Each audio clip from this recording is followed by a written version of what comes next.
தெருநாய்கள் விவகாரம் தொடர்பாக அந்த வழக்கில் நவம்பர் 7ஆம் தேதி கூடுதலாக வழிகாட்டு நெறிமுறைகளை பிறப்பிப்பதாக உச்சநீதிமன்றம் ஏற்கனவே தெரிவித்திருந்த நிலையில் தற்பொழுது அந்த உத்தரவினை உச்சநீதிமன்றம் பிறப்பித்திருக்கிறது. இதுகுறித்த முழுமையான விவரங்களோடு எம்முடைய செய்தியாளர் வெங்கட் இணைந்திருக்கிறார். வெங்கட், உச்சநீதிமன்றம் தரப்பில் என்ன உத்தரவுகள் பிறப்பிக்கப்பட்டிருக்கிறது, அது குறித்த விவரம்?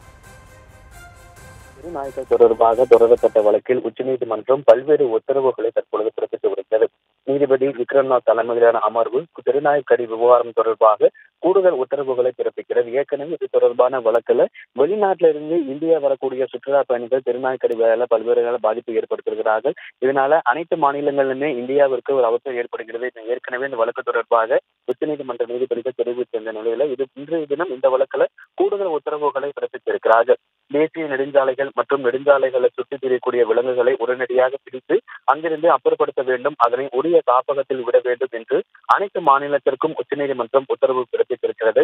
விலங்குகளால் ஏற்படக்கூடிய விபத்து உள்ளிட்டவற்றை தடுப்பதற்காக நெடுஞ்சாலைகளில் சுற்றித் திரியும் விலங்குகள் குறித்து புகார் அளிப்பதற்காக உரிய அவசர கால எண்ணை ஏற்படுத்த வேண்டும் எனவும் இந்த உத்தரவு பிறப்பிக்கப்பட்டிருக்கிறது.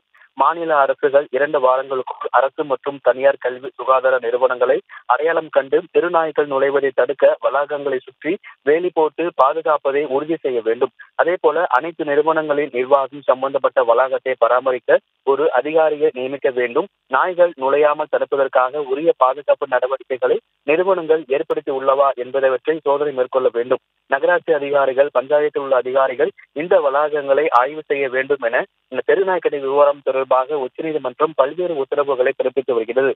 இது தொடர்பாக ஏற்கனவே உச்சநீதிமன்றத்தில் வழக்கு பதிவு அந்த வழக்குகள் நடைபெற்ற பொழுது பிற நாடுகளிலிருந்து இந்தியாவுக்கு சுற்றுலா வரக்கூடிய நபர்கள் இந்த தெருநாய்க்கடி விவகாரத்தால ஒட்டுமொத்த இந்தியாவுக்குமே இது கேள்விக்குறியாகிறது. இதனால இதற்கு ஒரு உரிய பாதுகாப்பை மேற்கொள்ள வேண்டும் என ஏற்கனவே உச்சநீதிமன்றம் தெரிவித்த நிலையில இந்த தெருநாய்க்கடி விவகாரம் தொடர்பாக தற்பொழுது கூடுதல் உத்தரவுகளை உச்சநீதிமன்றம் தற்பொழுது பிறப்பித்து வருகிறது. விலங்குகளால் ஏற்படக்கூடிய விபத்துகள் உள்ளிட்டவற்றை தடுப்பதற்காக நெடுஞ்சாலைகளை சுற்றித் திரியும் விலங்குகளை குறித்து புகார் அளிப்பதற்காக உரிய கால அவகாச எண்ணை ஏற்படுத்த வேண்டும், அதனை தொடர்ந்து கண்காணிக்க வேண்டும் உள்ளிட்ட பல உத்தரவுகளை தற்பொழுது உச்சநீதிமன்றம் இந்த வழக்கில் பிறப்பித்து வருகிறது. விவரங்களுக்கு நன்றி வெங்கட்.